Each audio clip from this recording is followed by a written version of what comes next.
नमस्कार दोस्तों, psycho spirit पर मैं ब्रिजेंद्र चौधरी। देखो, लास्ट वीडियो में हम जो कहानी सुन रहे थे कि एके की जो पर्सनैलिटी थी वो किस प्रकार की थी। यहाँ एके और आरके के एक पुत्र होता है जिसका नाम है राज। राज ने जो बचपन देखा उसकी हम ज़्यादा चर्चा नहीं करेंगे। पिछली पर्सनैलिटी से ही हम अंदाज लगा सकते हैं कि उसका बचपन किस तरीके से बीता होगा, किस तरीके से उससे शारीरिक और मानसिक शोषण रहा होगा। और जो बचपन होता है उसी से व्यक्ति में परिवर्तन जो देखा जाता है वो किशोरावस्था में जाकर देखा जाता है। ये माना जाता है कि पर्सनैलिटी डिसऑर्डर का जो आकलन किया जाता है मूलतः 18 वर्ष की उम्र से बाद में किया जाता है। डायग्नोसिस उसके बाद ही प्रॉपर हो पाता है। देखो, यहाँ हम जो राज की बात कर रहे हैं, राज कॉलेज में एडमिशन लेता है और कॉलेज में उसका जो मानना था कि सब लोग उसके आसपास रहें, उसकी प्रशंसा करें। वो अपने आप को कॉलेज में एज ए प्रिंस कहलाना पसंद करता था। जो घर वालों ने नाम रखा वो उसे बहुत ज़्यादा पसंद नहीं था और वो चाहता था कि उसके जो दोस्त हैं उसे प्रिंस कहें। क्यों? क्योंकि उसको राजकुमार, प्रिंस जैसी फीलिंग होती थी कि मैं वाकई इस धरती पर जो पैदा हुआ हूं तो अपने आप में एक अद्भुत व्यक्तित्व का धनी हूं। दूसरा उसके साथ ये था कि प्रिंस कहलवाने के अलावा वो ये चाहता था कि उसकी लोग इतनी प्रशंसा करें, इतनी प्रशंसा करें कि प्रशंसा करते करते लोग थक जाएं, लेकिन वो प्रशंसा सुनते सुनते नहीं थके। यहां पर दोस्तों ये सब चल रहा था। जो व्यक्ति उसकी प्रशंसा में कमी कर देता था, जो उसकी बात मानने से इनकार कर देता था, जो उसके अनुसार कार्य नहीं करता था, उसके ऊपर उसे गुस्सा आता था, उस पर क्रोध करता था, क्रूर व्यवहार करता था, इतना भावनात्मक शोषण करता, सार्वजनिक जगहों पे उसका अपमान करता था, क्योंकि उसका मानना था कि मैं प्रिंस हूं। जब ये धारणा उसमें चल रही थी। दूसरा उसके साथ ये था कि उससे बेटर इस दुनिया में कोई है नहीं। लोग किस्मत वाले हैं, उसके माँ बाप किस्मत वाले हैं कि उनके मैं पैदा हुआ। दोस्त किस्मत वाले हैं कि मैं उनका दोस्त हूं। सारे लोग किस्मत वाले हैं कि मैं उनके संपर्क में हूं। ऐसी उसकी धारणा बढ़ती जा रही थी। दूसरा, लोगों से जलन बहुत रखता था और उसका ये मानना था कि लोग मेरे से ईर्ष्या करते हैं, लोग मेरे से जलते हैं क्योंकि मैं महान व्यक्तित्व का धनी हूं। और देखो, सिंपल सी है कि जो अपने आप को महान व्यक्तित्व का धनी मानता हो, जो ग्रांड, जो बड़ा, उसमें एटीट्यूड भी बहुत हाई लेवल का था। एटीट्यूड अधिक होने के कारण वो कभी भी किसी को कुछ समझता नहीं था। दूसरा, जब वो इतना महान व्यक्तित्व का धनी है तो उसका मानना था कि उसे सब कुछ आता है। जैसे कि कोई पेंट करने वाला आया, व्हाइट कलर है तो व्हाइट कलर के ऊपर वो ज्ञान देने लग जाएगा। डॉक्टर के यहाँ गए तो डॉक्टर के बारे में, उसके प्रोफेशन के बारे में ज्ञान देने लग जाएगा। कोई भी चीज चलती है उसके बारे में, हर चीज की नॉलेज, उसका मानना है कि मुझे हर फील्ड की नॉलेज है, मुझे सब कुछ आता है क्योंकि मैं महान व्यक्तित्व का धनी हूं।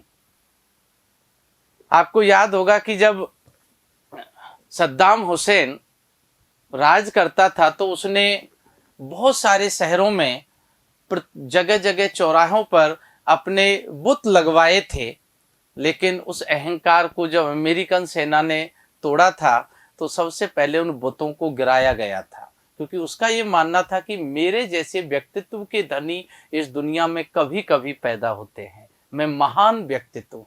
राज के साथ ये जो इश्यू चल रहे थे, इसी दौरान राज को एक लड़की पसंद करने लग जाती है लेकिन राज उसके प्रेम प्रस्ताव को ठुकरा देता है।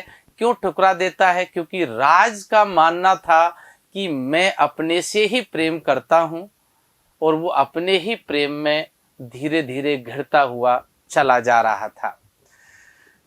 लेकिन इन सब में जो चल रहा था, माता पिता को इन चीजों के बारे में पता नहीं था और धीरे धीरे उसमें जो आक्रामकता का गुण था वो बहुत अधिक बढ़ता जा रहा था।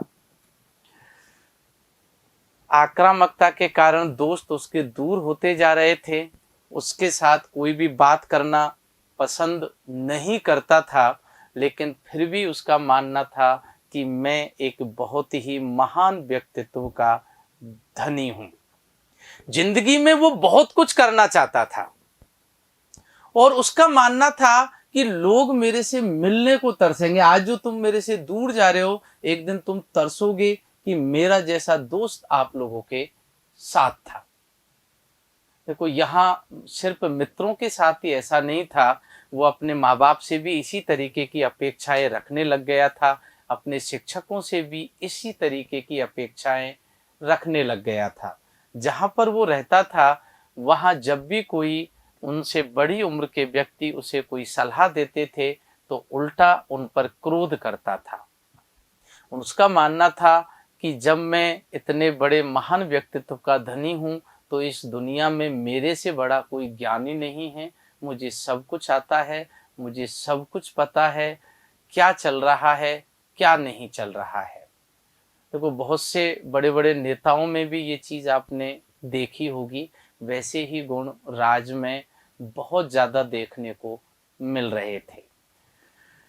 राज की इन हरकतों से सभी लोग परेशान थे, ये समझ नहीं पा रहे थे कि राज का ये व्यक्तित्व है क्या। देखो दोस्तों, हम जो राज के कुछ पर्सनैलिटीज़ के बारे में, जो उसके गुण के बारे में या अवगुणों के बारे में जो बात कर रहे थे, मनोविज्ञान की भाषा में इसे नार्सिसिस्ट पर्सनैलिटी डिसऑर्डर कहते हैं। देखो, इसके कई स्तर हैं। इसमें जो अपर लेवल का नार्सिसिस्ट होता है, उनकी हम ज़्यादा टेक्निकली शब्दों का बात नहीं करेंगे, वो व्यक्ति सीरियल किलर बनता है।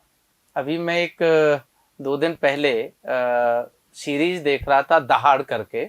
उसमें काफ़ी लड़कियां अचानक गायब होती हैं, वो अपने प्रेम जाल में फंसाता है और फिर उनका मर्डर कर देता है।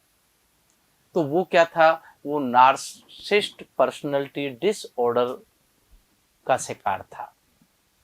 देखो, क्या होता है कि दोस्तों, यह एक व्यक्तित्व का विकार है और इसमें व्यक्ति अपने आप को ही सब कुछ समझता है, आत्ममोहित रहता है, एक ऐसा नकाब पहन के रखता है जो दिखने में कई बार बड़ा शरीफ नकाब दिखता है, लेकिन आंतरिक रूप से वो कुछ और ही होता है।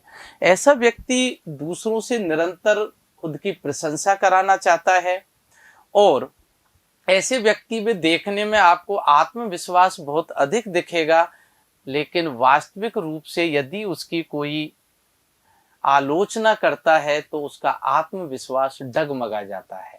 यानी कि आत्मविश्वास उस व्यक्ति में वास्तविक रूप से बहुत कम होता है।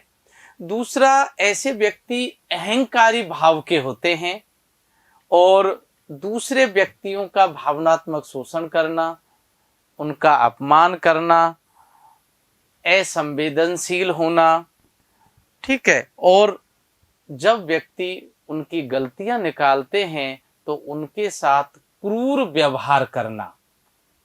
दूसरा, इस व्यक्ति में जो अहंकार का स्तर था वो इतना उच्च होता था तो कई बार अगर वो दिखाता नहीं था, लेकिन उस बात का बदला जरूर लेता था। तो दोस्तों, ऐसे व्यक्ति हमारे आसपास भी हो सकते हैं।